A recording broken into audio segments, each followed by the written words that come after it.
Greetings YouTube followers and Facebook friends. Today I'm going to show you how to make kefir. It's something you can do in your home. It's relatively inexpensive. It's a lot cheaper than buying probiotics or buying kefir pre-made for you in the store, and it's a lot better for you than both of those options. All you're going to need in order to make kefir at home is a bowl, a mason jar with a lid, a stainless steel food strainer, and a plastic spoon, and of course some milk. So stay tuned, I'm going to show you how to make your own kefir right. Alright, so for those of you that don't know what it is, kefir, when you make it at home, it's a grain, right? It looks a lot like cottage cheese. I've been sitting the kefir in this milk overnight. Okay, you can tell it's ready to go because if you look in there you can see where it's separated, and part of that milk looks thick and part of it looks like water. Okay, so now you know it's ready to go. So you got to screw the lid on tight. The reason you want to leave the lid unscrewed is because it's an effervescent material. That means as it ferments, what will happen is it will build up gas inside this jar. If you put the lid on, then you'll start to get leaking out over the side, right? So what you do is you just leave the lid loosely on,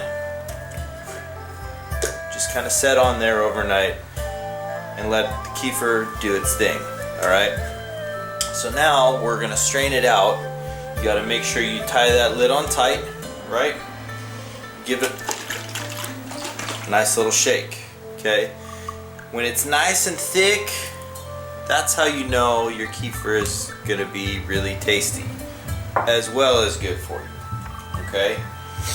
Take your mesh strainer, stick it in your bowl. I have a pancake bowl here. It's got that little spout on the front. The mesh bowl has a little thing on the front here that falls into that groove nicely, so it makes it super easy to strain out. Alright? Now then, I'm going to take my finished product and I'm going to strain my kefir grains out of the kefir milk. Okay? And you just kind of pour it in there. Maybe be a little more careful than I was. You won't get splashing everywhere. Right?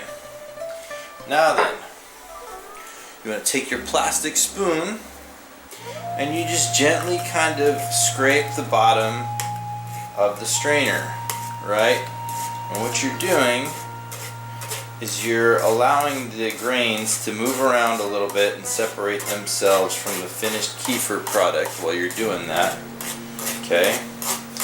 And I know you can't really see super good right now, but I'll show you here in a second. What's happening is it starts to look less like milk, starts to look more like cottage cheese, right?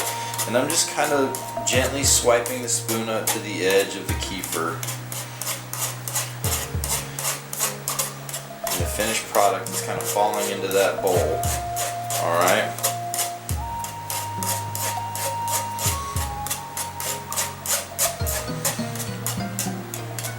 As you can see, I'm doing this in real time.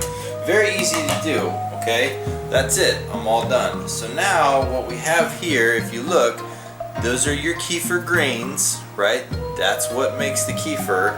And then down in the bowl here, you have your finished product, alright? So now what we're going to do is we're going to take the fresh mason jar with nothing in it, right? And we're just going to plop those kefir grains right down in there. See? Pretty. Okay. Now then, once you've done that, right? Let me do this so you can see what the hell's going on here. Okay, so now I got kefir grains, right? Now I take fresh milk, and for me, I prefer whole milk, vitamin D, right?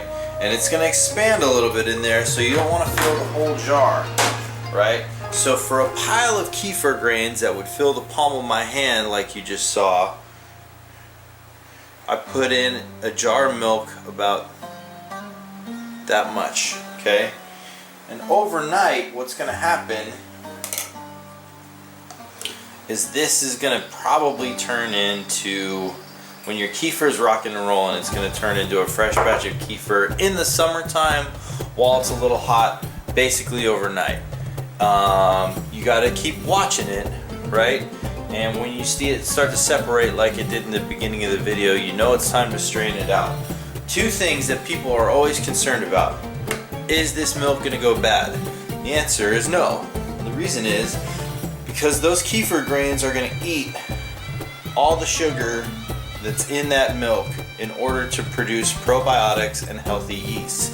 That means that the bad bacteria that would make the milk spoil never has a chance to replicate in there because all of its food is eaten by the same food that the good bacteria is eating. So overnight you can leave this milk out, it's not going to spoil. Okay, it's gonna look chunky, but that's the kefir. That's the goodness. Don't worry about it. Okay, and trust me, I've done it enough times and I've never been sick. It's totally safe. Alright, now then, here's our old jar, right? Looks all murky. That's where we pulled the kefir out of from before, right? Now, we take our pancake bowl, makes this really easy. Again, that spout, right? And you just pour it neatly in there. Okay. And now,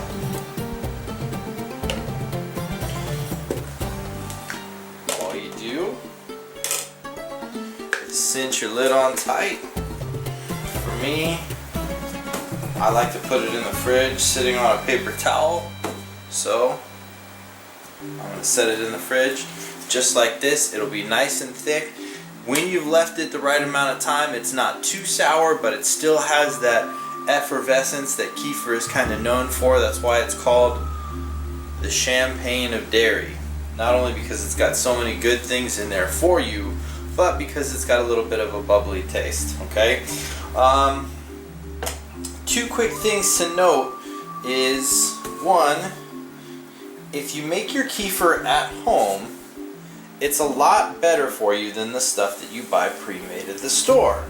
And the reason for that is because real kefir with real live probiotics in it is going to keep fermenting, right? So this jar, if I leave this jar in the fridge for a week, it will still be separating into clear liquid and to the thick white kefir milk, okay?